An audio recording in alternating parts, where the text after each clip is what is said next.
What is up, everybody, and welcome to the Joe Kilgallon podcast, aka Kilgallon's Pub. I'm your host, stand-up comedian extraordinaire Joseph Matthew Kilgallon. I give you the full name. That's how I'm feeling right now. Feeling pretty good.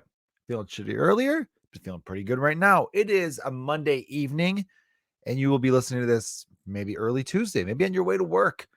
Maybe you throw me on your commute to work. Do you take the train? Do you drive your automobile? Do you walk? Walking's got to be nice. Imagine walking to work. Imagine living so close to where you work, you just take a nice little stroll. That's the dream right there, right? The best commute is no commute. Do you work at home? I think that's a pretty good deal. Are people still doing the work at home thing? I don't mean to say a thing like it was a fad. I think it was good. Why not work at home? As long as you're productive, who gives a shit, right? The only qualm I had, not even a qualm, but the worry was that these businesses were going to say to themselves, hey, we don't need a 10,000 square foot offices in these big high rises. So let's just get something smaller, one big conference room, a couple offices, and everyone else works from home. You know, we train people in that room. We have big meetings in this room, and that's all you need, right? We don't even need separate bathrooms. We'll just do one of those his and hers, or they and them's. Let's be cautious of 2022 talk. It's almost 2023. Holy shit. I just thought of that.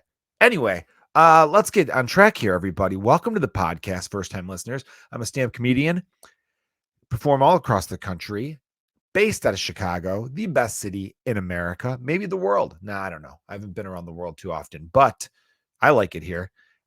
People say it's violent. I say good, because sometimes you got to shoot a motherfucker in the face. I like to live in a city in which people do that from time to time, just to let everyone else know, hey, we mean it here, okay? We mean it. That's why I view it. But I always like to start off every episode of the Joe Kilgallon podcast with a little bit of gratitude. So shout out to all the Patreon subscribers. You guys are the best. If you are interested, it is patreon.com/Joe Kilgallon. I just recently hooked up my man Manuel Rodriguez with a couple of tickets to see me. I was performing at the Improv out in Schaumburg, Illinois. What was I going to say? Yeah, so I was with my guy, Steve Byrne. But first, more thank yous. Thanks to all the listeners. Thanks to everyone who watches the YouTube channel.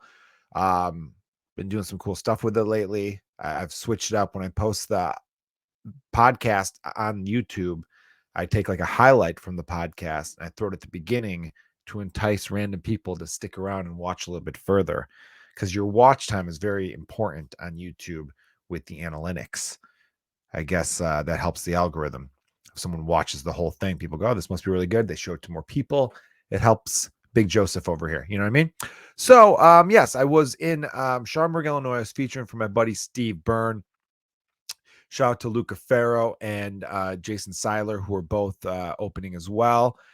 Did a great job emceeing, and I had a blast. I had an absolute blast. It was, Thanksgiving weekend can be tough. People are all turkeyed out, and then they hit the mall shopping. But I had a good time with it. I had a great time with it. I was feeling the Christmas spirit, listening to Christmas music. My drive there, it's not that far of a drive for me to get out to Schaumburg. But let me say this: Paul McCartney, easily one of the greatest songwriters of all time. Probably, if someone you knew said Paul McCartney is the greatest songwriter of all time, you'd be hard-pressed to argue that. He might be the GOAT of songwriting. The man wrote Yesterday, Let It Be, Hey Jude, Can't Buy Me Love. I mean, dozens of songs. Those might even be his best ones. Although Yesterday and Let It Be are probably The Long and Winding Road he wrote. Looking Through You. How many Beatles? Eleanor Rigby, Penny Lane, like so many hits this guy wrote. And yet, he wrote the worst Christmas song of all time in Simply Having a Wonderful Christmas Time. Damn it, Paul. What was going on there, man? There's no way he looks back on that fondly. And look, it's one thing to write the worst Christmas song of all time, or one of. It's another thing that these goddamn Christmas stations feel the need to play it. They're always playing it. Why are you fucking playing it? I bet Paul McCartney would be shocked at how often American radio stations play the song Simply Having a Wonderful Christmas Time. If you have not heard it, Don't even do yourself a favor. Just trust me. It's garbage. I don't know. I think maybe he thought, John had written a Christmas song called War is Over, Happy Christmas, which I like. Pretty good tune. Not one you'd sing along with at a party or anything like that, but it's good. It's solid. It's got good music to it at least. Simply Having a Wonderful Christmas Time just sounds like something the guy you went to high school with who thinks he can make it as a musician would write, you know? Because it's got like these weird, like keyboardy sounds, like real, like early 80s. I got to find out when he wrote that piece of shit because that would explain a lot. All right. Let's see if it'll come up if I just type in Simply Having. There we go. Simply Having a Wonderful Christmas Time. Paul McCartney, I don't trust me. I do not want to. Yeah, wrote in 1980. No, wait, hold on. It was McCartney's first solo single in over 8 years since Eat at Home in 71. Wonderful Christmas Time is charted within the top 10 in Austria, Germany, Ireland, Latvia, the Netherlands, United Kingdom. Okay. Composition by some critics is a popular song during Christmas in the cover, blah, blah, blah, blah, blah. Do they not think it's garbage, though? Is there not anyone out there who thinks this is just a trash reception and legacy? Well, all right, let's see. Yeah, it says Wonderful Christmas Time continues to receive substantial annual festive airplay, although some music critics consider it to be one of McCartney's most mediocre compositions. Beatle author Robert Rodriguez has written Wonderful Christmas Time, love it or hate it. Few songs within the McCartney Orver, I don't know that word, had provoked such strong reactions. Including royalties from cover versions, it is estimated in 2010 that McCartney makes $400,000 a year from this song, which puts its cumulative earnings at over 15 million. Fuck the universe. Are you kidding me? That piece of shit makes $400,000 a year? Hot Christ on a bike. Life is not fair. It's not fair. I don't care that Paul McCartney's a billionaire, which I think he is now. That guy, again, has written some of the greatest songs in the history of the world. But that piece of shit song should not be making more than I've made in the last 8 years. That is garbage, dude. Fucking 400K? $400,000 a year for Simply Heaven. Did I sing that bad on purpose? Sure, but I'm not that far off. What are we doing? What are we doing in the world? He should donate all of that. Paul McCartney should donate every penny he makes from Simply Having a Wonderful Time to the hearing impaired. He should be doing that. That's who it should go to. It should go to a cure for deafness. Because fuck, do I wish I couldn't hear sometimes after hearing that song. It blows my mind. It blows my mind how that guy could go from writing And I Love Her and fucking like so many great tunes. So many great tunes. What are some of the best songs? Drive My Car. He wrote Drive My Car. He wrote, I mean, the list goes on and on. He wrote Baby I'm Amazed. That song is fantastic. What was the one song that was a Bond song that he wrote in the early 70s? Live and Let Die. Fucking killer track. And yet he wrote Simply Having a Wonderful Christmas Time. I know you guys listening are like, Joe, we get it, but fuck, man, I just don't. Though, as a comedian, I've got some dud jokes, I'm sure. Maybe there's someone out there who's thinking, I can't believe this guy wrote 6-minute joke about oral sex. And yet he also wrote a minute and a half joke about, no, none of my jokes compare. There's nothing that is that bad I've ever said that compares to Simply Having a Wonderful Christmas Time. I don't know. Another song I don't like around Christmas time is the Charlie Brown theme that gets played because it's just an instrumental. I like the theme when I'm watching Charlie Brown Christmas specials or his Thanksgiving special, but I don't like it in regards to it being played on Christmas music station. I don't know. I like this time of year. It's festive. Everything's lit up. It feels good. But that song really irked me. But I did have a great run of shows. Did 5 shows at the Improv. The Improv's a chain of comedy clubs all across America, but it's stand-up, but it's called the Improv, which confuses people to no end. Another cool thing I did. Also, Steve Byrne, everyone, great comedian. He has a special dropping this Friday.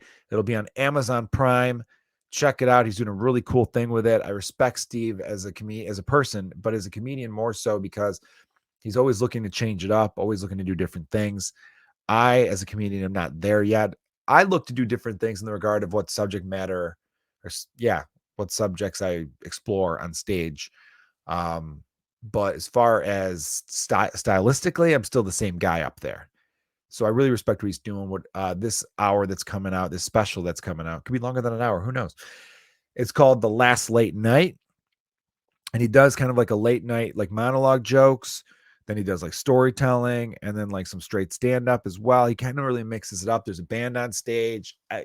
He puts in an A+ performance every time, throws in some showmanship. Steve's a guy that always dresses the part, which again, tons of respect for. He and I went to go see the movie Glass Onion, which is a sequel to Knives Out, but not a sequel in the sense that it's the same, other than Daniel Craig's character. There's no other character from the movie Knives Out. It's basically, he's like the world's greatest detective, and it's a new case for him essentially. And it's a star-studded cast: Ed Norton, Kate Hudson. Who else am I missing here?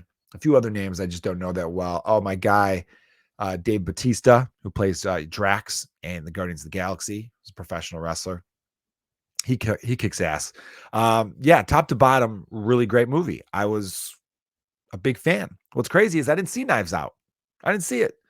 So Steve hit me up being like, hey, you want to go check out this movie? And I saw the preview and I liked it. And I was like, I don't know. I didn't see Knives Out. Will I be lost? I was not lost. Because again, it was a completely different thing. And I like that because now they could keep going with more and more movies like this. I like a good mystery. I like mysteries as books, and I like them in movies, and they're just a fun theater experience. And it was a really kick-ass movie, and I highly suggest it to everyone. I don't want to give too much away, but if you're wise to what's going on in the world right now, in particular, hint, hint, with Twitter, you will see what they were going for with a certain character. And it's amazing, though, because, again, they wrote this movie like 18 months ago, filmed it 9 months ago or a year ago. So for it to come out now and to feel insanely relevant, it's pretty incredible. It really is. So go see it. Glass Onion. Joe Kilgallon gives it 4 stars. All right. Speaking of Twitter, Elon Musk says he's thinking about making it from 280 characters to 1,000 characters. Remember when it was 140? That was the challenge of it back then. That's why I was never that good on Twitter and never really loved it that much, because my style of jokes, I couldn't fit in 140 characters. That just wasn't the way I did them. And then they went to 280 characters and I did better. But I still never, Twitter's thing is you have to find a niche. When I started tweeting more and more about sports, my Chicago Cubs in particular, I started to get way more response to my tweets. If I had a good Cubs tweet, it would go viral in Cubs Twitter, meaning like 1,000 retweets or 1,000 likes or something like that, or 500, who knows.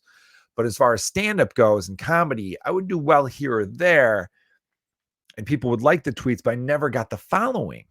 That's what would kill me. I'd have a tweet do insane numbers, and I'd get like 4 new followers from it. And it's probably because those people would go to my profile and be like, oh, this guy tweets about all sorts of shit. I want, people who use Twitter for entertainment purposes, I think they like to diversify who they follow, which makes a lot of sense. If I wasn't in the world of stand-up comedy and wasn't a person who needed social media for my job, I think I would kind of do it that way too. I would look at it like, oh, this is just something I fuck around with here or there. But I wouldn't be someone who's, I see these people all the time. They like my stuff. They never tweet themselves though, but they go on and they just scroll and they're like, oh, that's fucking cool. That's fucking cool.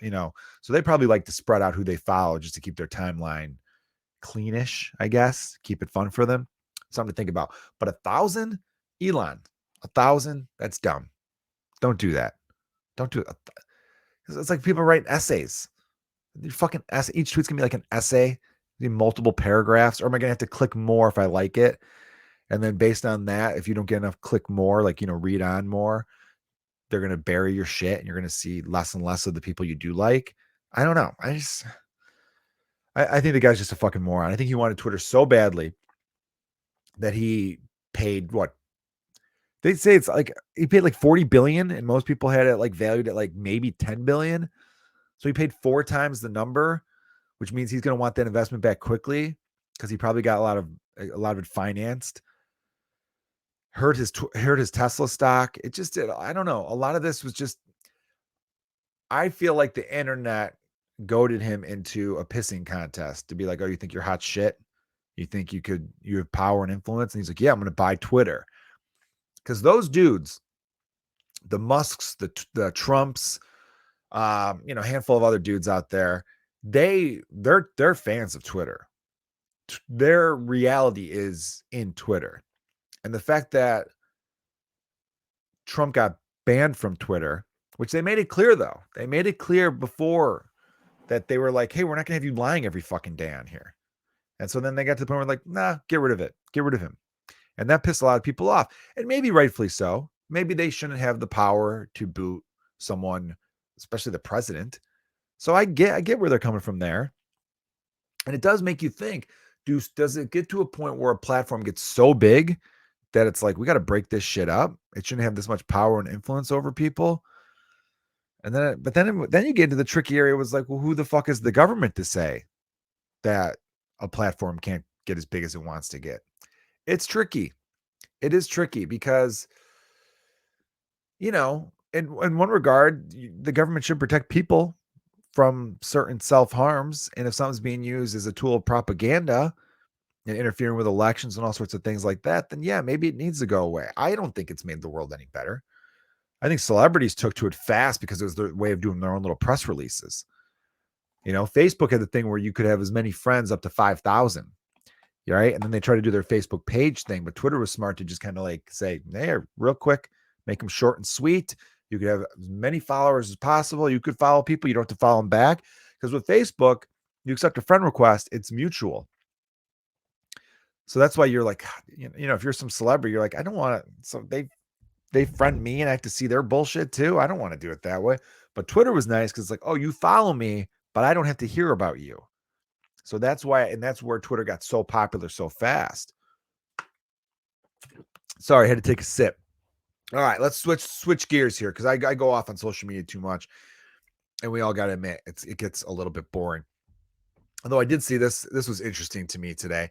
I saw this on Twitter. Americans, it says they overestimate, they showed a graphic, and the graphic says Americans overestimate the size of minority groups and underestimate the size of most majority groups. Estimated proportions are calculated by averaging weighted responses ranging from 0 to 100% rounded to the nearest whole percentage to the question. If you had to guess what percentage of American adults, blah, blah, blah, blah, true proportions were drawn from a variety of sources, including the U.S. Census Bureau, the Bureau of Labor Statistics, and polls by YouGov and other polling firms. All right, here's a few. What percentage, they asked Americans, what percentage of households have over $1 million, have income over 1 million? The estimated proportion was 20%. The average American believes 20% of American households have over $1 million. The number is closer to 0%. It's obviously more than 0%, but it's less than 1%. It's like 0.5% of the American population has a household income of north of $1 million. Goes to show you. And I know only 1% makes more than 250,000. That's why when, certain people are running for office, they go, we're just going to raise the taxes on the 1%.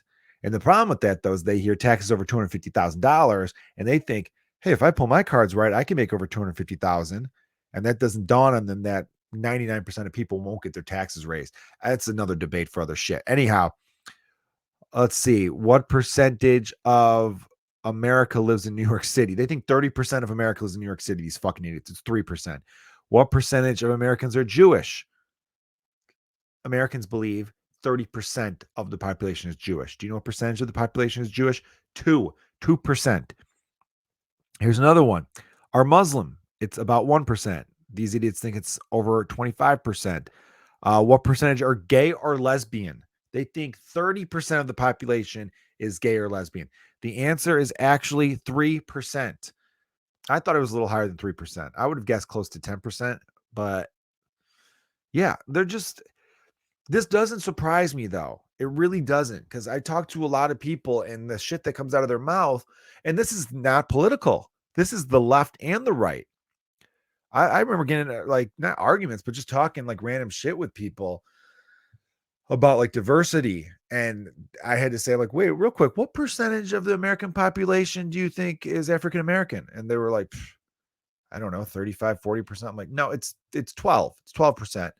I only bring that up because you said that half the role should be African American, and that'd be 50%.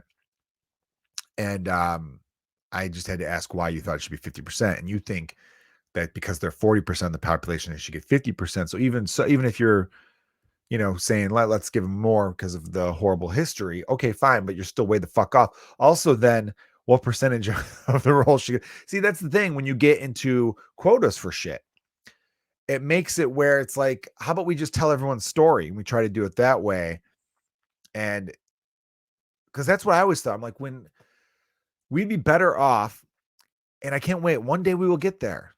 We will get to a place in society where it really is about who did the best. Do you remember a few years back when everyone was saying like, oh, all the Oscar nominees were white? It was all white men nominated for best actor. That's bullshit. And then I'm like, well, I mean, what if the 5 best performances just happen to be white guys?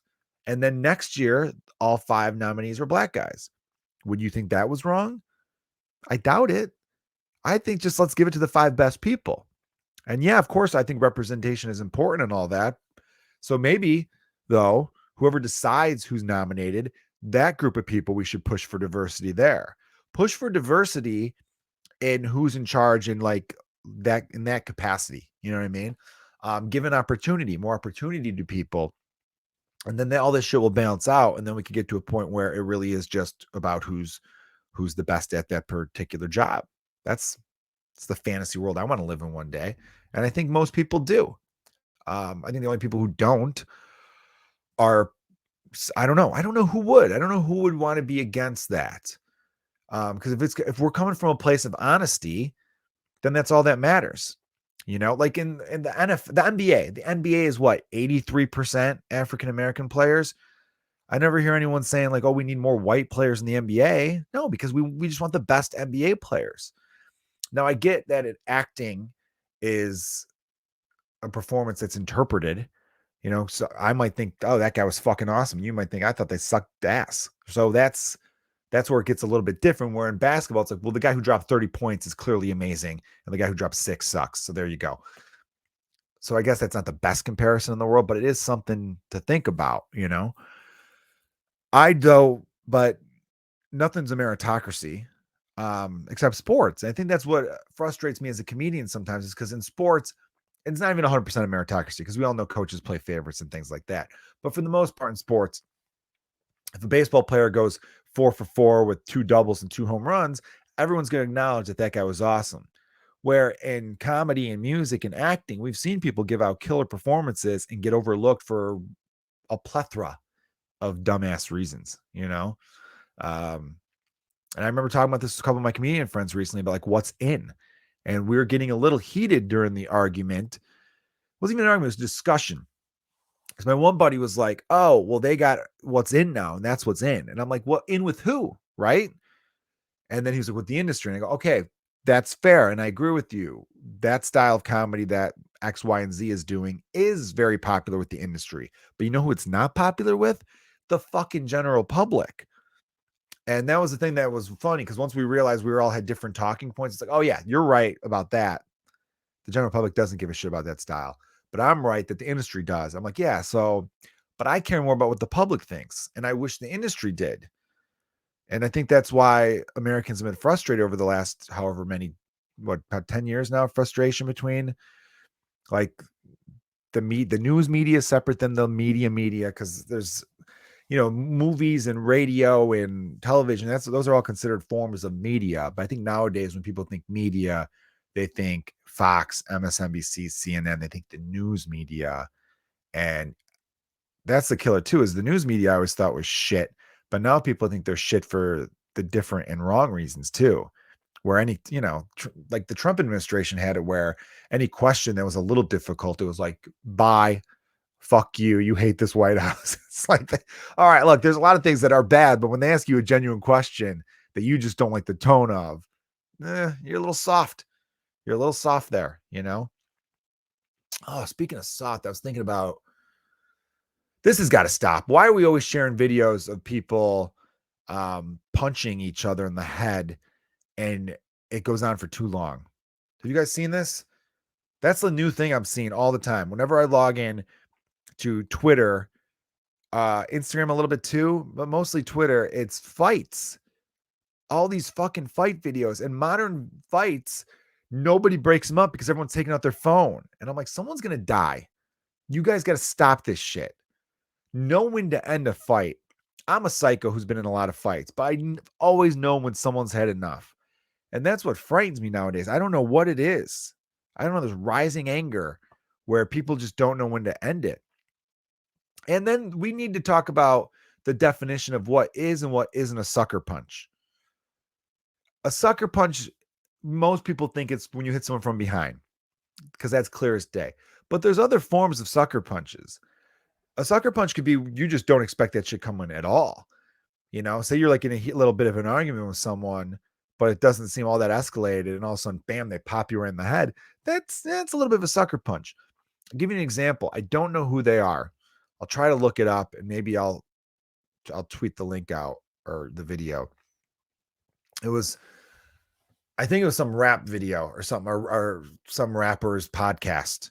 Because this one dude was in the middle and he was talking shit about how awesome he is and how, like, you know, none of y'all could fuck with me and all that kind of stuff. And so he's a guest on this podcast. And the one host was kind of like, all right. But this other host was like, dude, you ain't shit, man. I've done better than you in this and this and this. And then they call him a bitch. And the guy's like, you call me a bitch? And he's like, yeah, I called you a bitch. The dude got up and just started popping the guy. Like clean right crosses right to the mouth and his eye, like busting him open there. People did come on pretty quickly to break that up because they were also thinking it's a lot of equipment here that's very expensive. His host, though, the co-host, didn't really jump up to help all that quickly. But all these people were commenting like, that's what you get for calling someone a bitch. You're gonna call someone a bitch and just sit there as you get punched in the fucking mouth. Then some people said, kind of a sucker punch. I kind of feel like maybe it was a sucker punch too. I think these are two guys running their mouth on a podcast, and the other one didn't think he was going to get popped in the head a bunch. To me, I think it's a bitch move if someone calls you a bitch and you respond by attacking them. It kind of makes you look like a little bitch. Because if you're a real tough guy and someone's calling you a bitch, you would want to square up with them. You would want to say, all right, you think I'm a bitch? Let's go outside and find out. No, seriously, let's go outside and find out. That's the tough guy move right there. The non-bitch move is the challenge. A bitch, you're calling me a bitch, and you just start fucking popping the guy before he even realizes, oh shit, we're fighting? You know? Because if you just throw a punch, even if the guy's looking at you, it still borders on a sucker punch because there's no indication that it's about to get physical. That's why a real badass move, someone with a real ballsy baller, right? He would be like, oh, I'm the bitch? All right, well, we could go outside and we could figure out who's the bigger bitch between me and you. You want to go outside and talk about it? Figure it out? No, come on, man up. Let's go. Seriously, let's go. Put your coat on. Let's go. You know, like but he didn't do that. He went and just started hitting the guy. I get losing your temper, but he was wrong there. I think here's another reason why it's cooler to do it where you challenge the person to a fight. If they don't take the challenge, they look even worse. Now, the dude who called him a bitch that got his face all bloodied up, he has something to fall back on. He could say, dude, he was running his mouth. I go, dude, you're a bitch. And then all of a sudden he just started fucking hitting me. Dude, I got headphones on. I got an expensive microphone in my face. I was like, what the fuck's going on? I didn't even realize it. You know what I mean? He didn't knock me out, and he could have easily. I was sitting here not expecting it. Fuck that guy, right? He still has something to say. But if that guy goes, oh, you're going to call me a bitch? Let's go outside and find out. Not me versus you, man. One-on-one. Do it old school. Your boys make sure no one jumps in. My boys make sure no one jumps in. Let's go. Come on, right now. Right now, let's go. And if the dude says no, then he is done. He's a pussy, right? That's how you solve that. All right. That is going to be the podcast for this week, Monday, November 28th. We got December rolling through. Going to have some fun episodes. Going to talk about the holidays, Christmas and Hanukkah, and some good gift giving ideas. Share with you some favorite Christmas memories, Christmas movies, of course. A lot of good stuff. I had a wonderful Thanksgiving. I hope you guys did too. I did check in with you on your Thanksgiving. I hope it was great. I had a wonderful time visiting family. It was hard this year, of course, with my dad not being around. He passed away, in case you're listening for the first time. He didn't just walk out of my life. And he loved Thanksgiving. He really did. But it was great. Played football, ate a lot of turkey and pie. By the way, for the people who trash turkey, do you not have gravy? I keep hearing these people be like, turkey, most overrated. Thanksgiving turkey is the most overrated part of the Thanksgiving meal. It's so dry. Sorry, you guys don't know how to cook turkey. And if it's dry, you drown that shit in gravy. That's what I've always done with my Thanksgiving plate. Here's what I do. Got my plate, right? Get my turkey, a lot of it. Breast meat, of course. Pile it up, looking good. I'm a big fan of crescent rolls. 2 crescent rolls right on there. Mashed potatoes, load it the fuck up with the mashed peas. Then there was cream corn this year, which was different. I was a fan of that though. Nice stuffing. I also like a lot. And then what dish am I missing? I think I hit it all right there, right? Then I take the gravy and I don't use the ladle. I grab the thing, the whole whatever you call it, and I just drown that fucker. Oh, gravy on everything. And it is fantastic. Then afterwards, I get 2 plates. Always got to finish 2 plates before dessert. Otherwise, you regret it. You regret it. You ever have that? You ever have it where you're starving one day? I remember one Thanksgiving, it was like, I only did like a plate and a half and I felt full. I didn't power through. I'm like, you know what, Joe? Plate and a half's good enough. And, I had some cousins making fun of me. They were like, oh, look who's gotten weak. And I'm like, I don't want to overdo it. I remember a week later, I was somewhere and I was starving. And I thought back to, you know what, dude? You had an opportunity to eat so much food that day and you didn't take advantage. Do you ever have that when you're really, really hungry and you think back to a time when there was tons of free food and you just were like weak about it? You were just like, nah, I'm good. I'm good. I always want to go back to those moments and be like, I'd rather stuff my face. But I finished 2 plates. Then I go apple pie, pumpkin pie. And then sometimes there's cookies and brownies out there. This year we had a Portillo's chocolate cake. Oh, baby. It was a great time. Love Thanksgiving. And I capped the night off by watching the best Thanksgiving movie, Planes, Trains, and Automobiles, starring Steve Martin and the late, great John Candy, written by the late, great John Hughes. That movie is damn near perfect. It really is. It's about 2 unlikely people coming together on a traveling nightmare. They flies from New York. It was supposed to be to Chicago, but gets delayed and rerouted. They have to take trains and automobiles in addition to the plane. And it's funny and it's got a lot of heart. And John Candy's performance, and he should have been nominated. And John Hughes' screenplay is flawless. And I know they just released a 4K edition Blu-ray where they have like 90 minutes of deleted scenes because John Candy was so amazing. They just let him go and he improvised all this funny stuff. I saw one scene going around the internet where he's eating a hot dog and smoking a cigarette at the same time. And it's just like gross, but hysterical. Damn it. That's such a good movie. Such a good movie. And yeah, the heart in it really is perfect. Some movies, though, when I watch them now as I'm getting older, it just makes me a little bit sadder because I know I'm getting farther and farther from when that movie was made. I know. So you guys got to it's a movie that makes you want to be good to people and go out of your way to help people too. So hopefully you guys can take that this holiday season. I'll be talking to you next week and throughout the month of December. And then we're going to kick some major ass in 2023, aren't we? All of us kicking ass. 2023. It's our year. All right. Thanks for listening to the Joe Kilgallon podcast, aka Kilgallon's Pub. Cheers.